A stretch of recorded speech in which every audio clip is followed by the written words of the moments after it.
tiny friends, welcome back. Today I'm going to be making a vintage grill for this old camper, and I believe this is going to be my last accessory for this project because I need to wrap it up. I still need to work on the yard scene, so in the next episode I'll be doing that.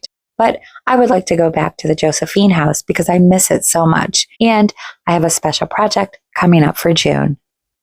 I'm going to be creating the grill out of this wooden round. I also thought about using this little plastic container. So if you have one of these, you could probably make a little grill out of this little container and have a lid for it. I'm going to start off by using this brown craft paper that came from a gift wrapping roll. It's a little on the thicker side, so it's going to work nicely. I'm cutting 2 strips that are measuring just under 1/2 of an inch. I'm not really sure how wide I'm going to need them to be, but for now, I'm going to go with this measurement because I can always cut them down later on.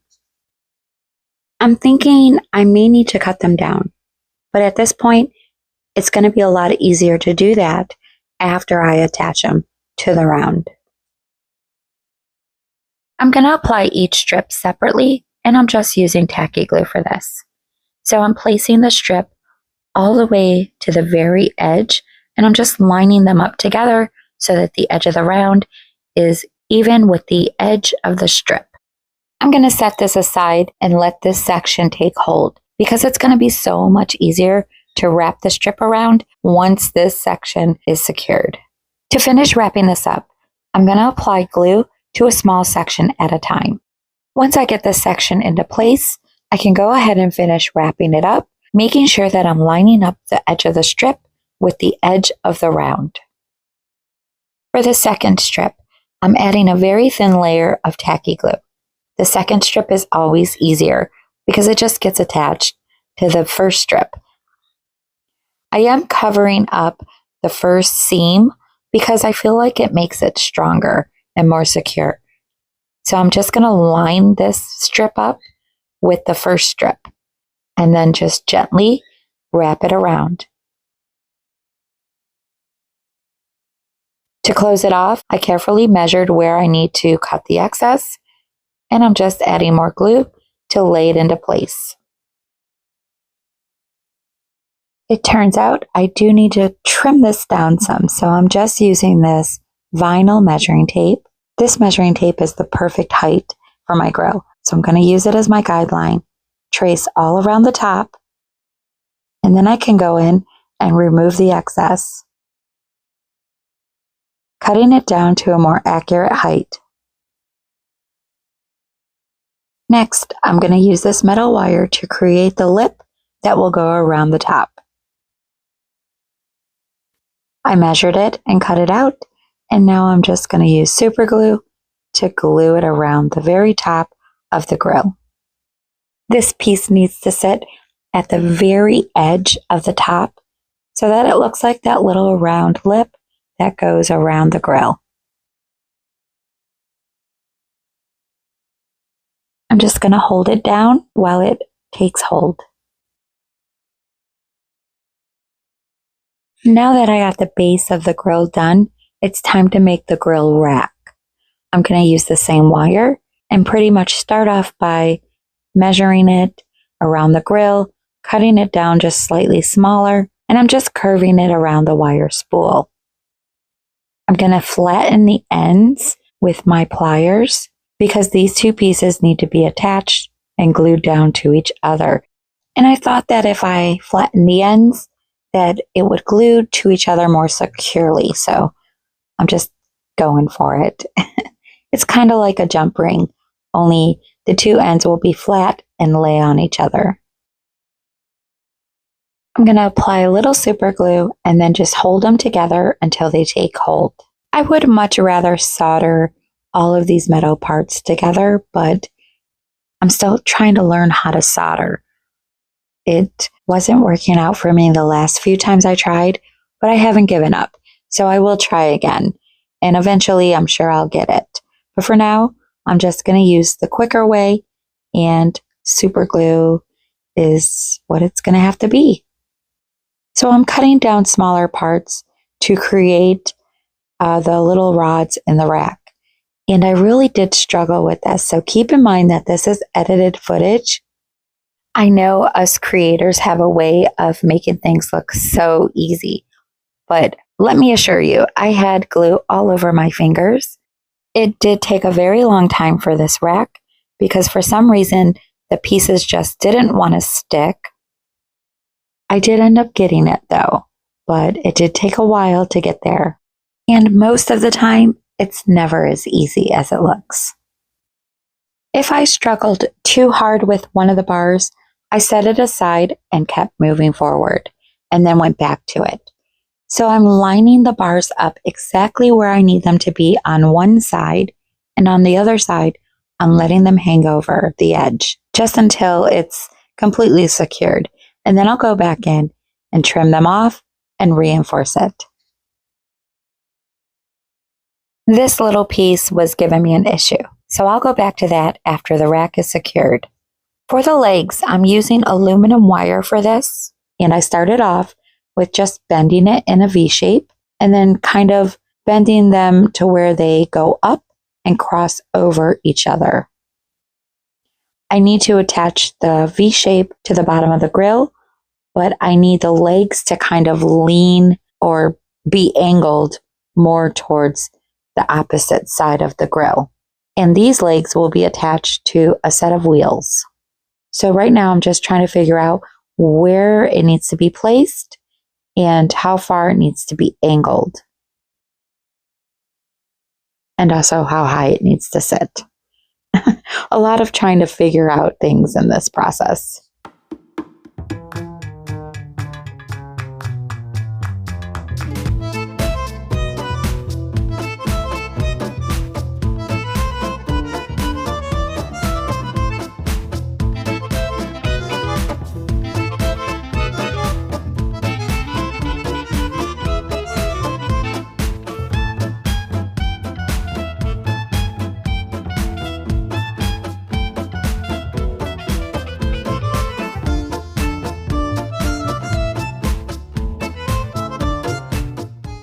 I cut off the excess and I turned the bars to the side and flattened the ends so that the flat side faces sideways.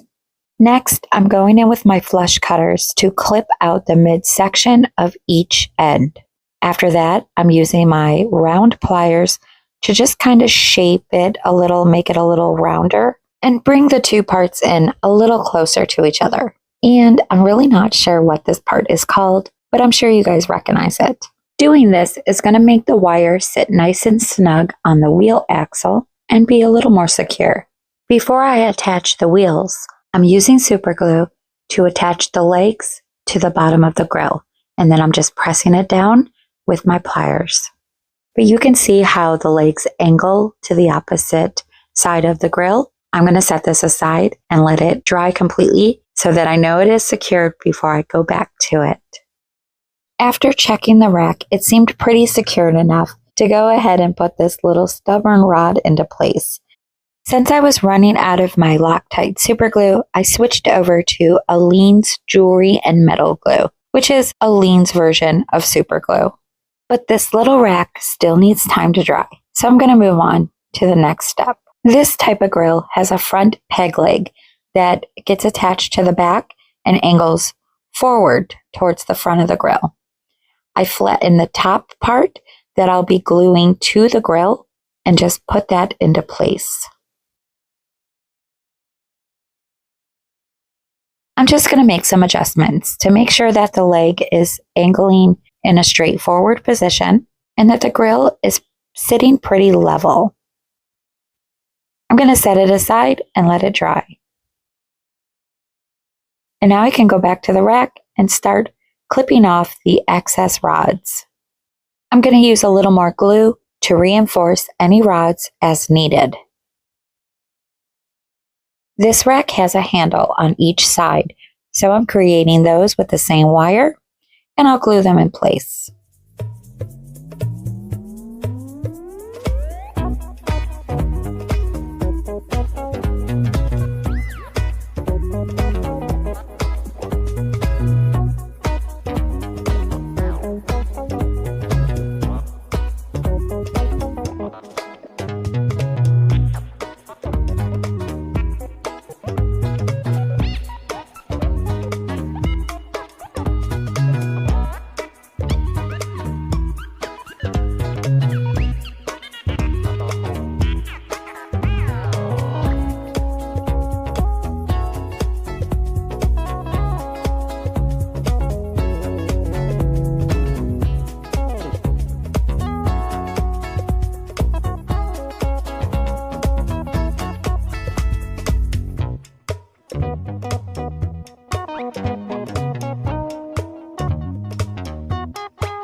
this grill, there's a support brace in the very middle that holds the rack. I've already hand drilled a hole in the middle of the grill, and I'm using the skinny stick for the bar that will hold the brace. I'm just cutting off a tiny little piece and filing it down so that it's even. I've added tacky glue to the hole, and now I'm just going to put this into place. I just want to make sure that it's nice and tight and it's sitting straight and not leaning. For the brace, I'm using a piece of leftover strip that I cut previously for the grill. I added tacky glue to the end and folded it over on itself and glued it down so that it doubled the panel. I'm using the ruler to slightly bend each side upward. I'm going to trim off the excess, leaving just enough on this side to bend upward, and I'm going to reinforce that bend with the ruler. Now I have a rectangle brace with sides facing upward to hold the rack into place. I'm just using tacky glue to glue this in place on top of the rod in the center of the grill. I'm just going to give the rack a dry fit to make sure that it's not sitting too high from the top of the grill. I do remember seeing some of these grills having a lever where you can adjust the rack up and down, but this grill is going to stay put at one height. So this is where I'm at so far. I just need to make one more piece before painting it. This is going to be a very tiny skinny strip, and it's going to go around the bottom of the peg leg. So I'm going to start by just attaching it with a little bit of glue and letting it set before wrapping it around. Once it's nice and secured, I can wrap the rest around. I'm only going to wrap it 2 times because I don't want it to be too thick. I'll trim off the excess, and this piece will simulate that little rubber piece that sits at the end of the little peg leg. Now it's time to paint and bring this grill to life. I'm starting off with white and a little bit of gray acrylic paint because I want to paint the inside of the grill a light gray. I needed to add a little more gray because it was just a little too light.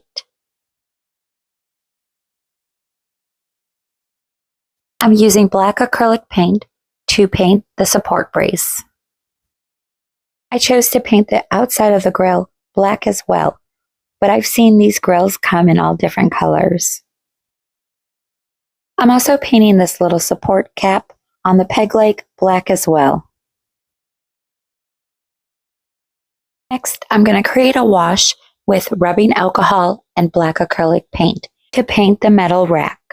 Making a paint wash with alcohol helps the paint to really stick and grab hold to the metal. And I learned this trick from Little Gretchen's workshop. The alcohol solution dries really quickly, and it's been my #1 go-to technique for painting and aging metal pieces. I'm using Sculpey polymer clay to create some charcoal nuggets, and I'm just creating tiny little squares and rounding them off to look like little pillows. I painted the charcoal black, and I even broke some little pieces. I used a toothbrush to create some texture on the top, although I'm not sure you can see it very well. Now I'm going in to add some aging to the inside of the grill, and I'm starting off with black chalk pastels. I'm going underneath the support brace and around it with the black, and for this step, I'm using my application brush, which is a more dense, compacted brush. And with this brush, I can really get in there and apply some good pressure to create a darker contrast. Next, I'm going to switch my brush to a blending brush and begin to blend the chalk pastel around and out towards the sides of the grill. Last, I'm switching out to a smaller brush. This brush is more softer and thinner at the tip, so it's really good to get into those creases and folds. And I'm just going around the bottom of the grill where the side meets it to create some darker contrast into that crease. I'm going to use Duraclear matte varnish to varnish the outside of the grill. I'm also going to varnish the inside over the chalk pastel. After adding the varnish to the inside, all it did was just smear that chalk pastel around, and now it's too dark. And I really wanted some of that gray metal to show through. So I'm going to go back in on top of the varnish with some earth pigments, and I'm starting off with a pewter gray. I want this color to be lighter, and the pewter gray isn't light enough sitting on top of the black. So I'm going to go ahead and go over it with the white titanium earth pigments. Now I'm going back in to touch it up with the black chalk pastel, and I'm making it really dark around the support brace. I really like how this looks, and I think I'm back on track. So I'm going to continue on with the grill rack, and I'm using titanium white earth pigments just to ash up the midsection of the rack. I'm also going in with a cypress umber color just to give it a little color variation. To add some detail, I can begin gluing in my little charcoal nuggets.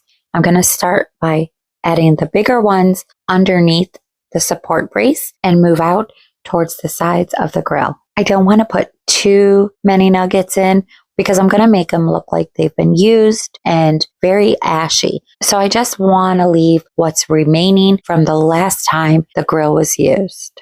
And I'm just going to add some single nuggets and some broken pieces scattered about around where it's more empty. But this isn't going to stay empty for too long because I'm going to fill it up with ash.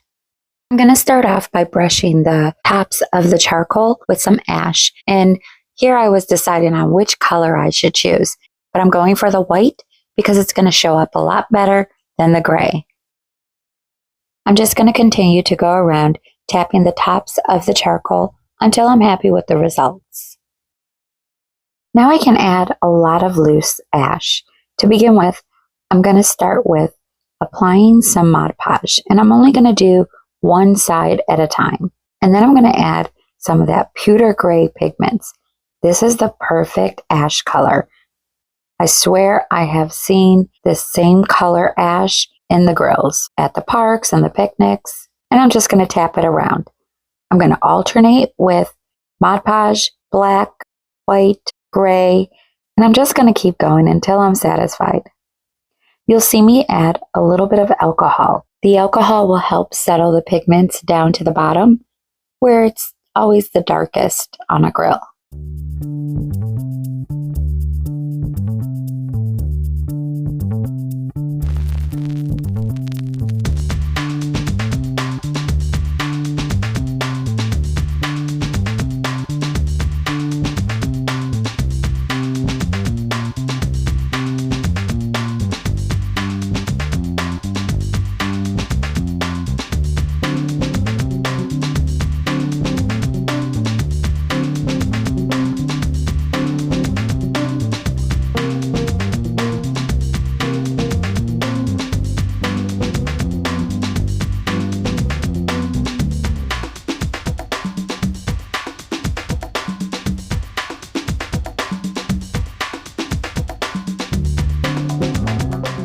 I also added some ash to the grill, and I think it's going to need to be cleaned off before the next use. I'm using a cotton swab dipped in water to clean off the outside of the grill. The varnish will protect the paper from the water. Now I can glue the grill rack on top of the grill. I did start off with tacky glue, but that was the wrong choice since the grill rack is metal. So I switched over to Aleene's jewelry and metal glue. I don't think the support brace gives it enough support. So what I'm going to do is add a little bit of glue underneath the handles and then glue those down so that it's more stable and it doesn't wobble around.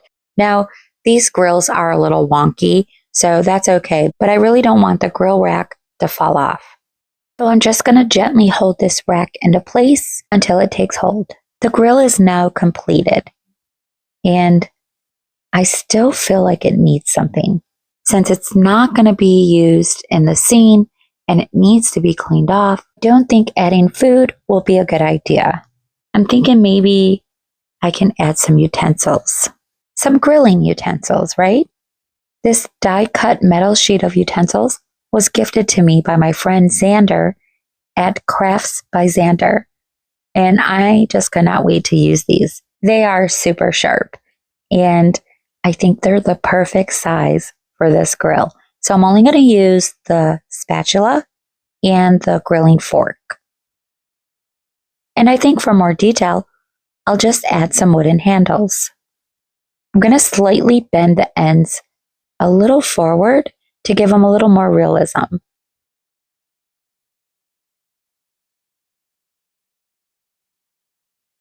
Now the forks can go either way. They can be straight or they can be slightly bent. And I chose to slightly bend this one. So now let's create some handles.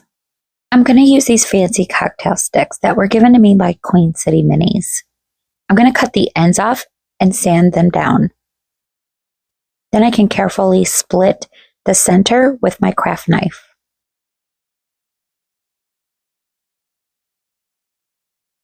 The metal utensil will slip inside and I can glue it into place. Even though the utensils are metal, I'm still going to use tacky glue for this. My tacky glue has been sitting out for a while, so it's super tacky and thick. Once I get it into place, I'm going to take a clip and just clamp it down.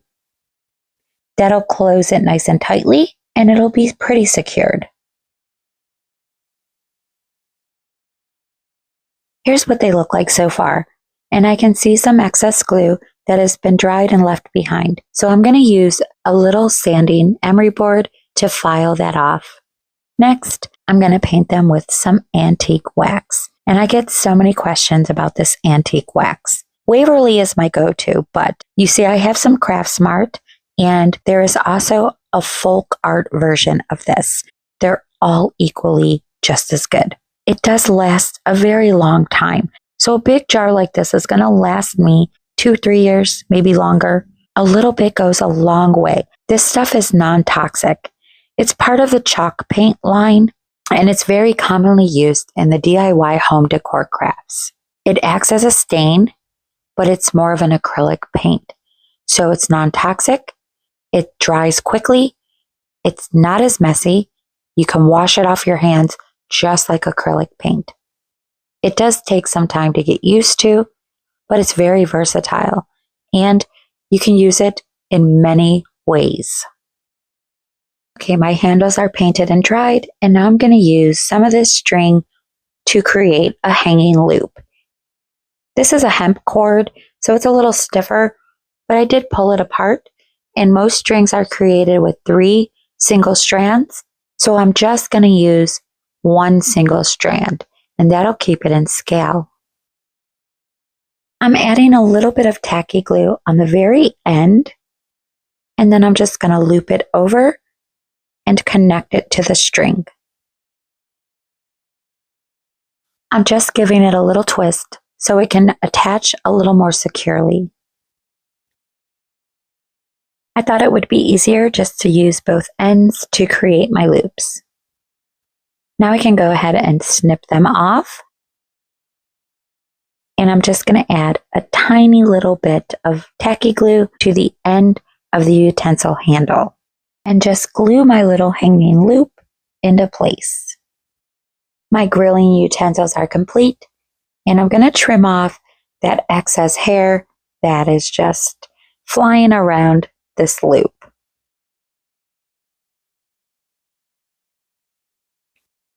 Now I'm going to glue these into place on top of the grill because I don't want them to go anywhere and I don't want to lose these. So I'm using tacky glue for this. I'm just putting a nice, generous bead right along the back side of the handles and then just putting a little pressure on them to push them down into place.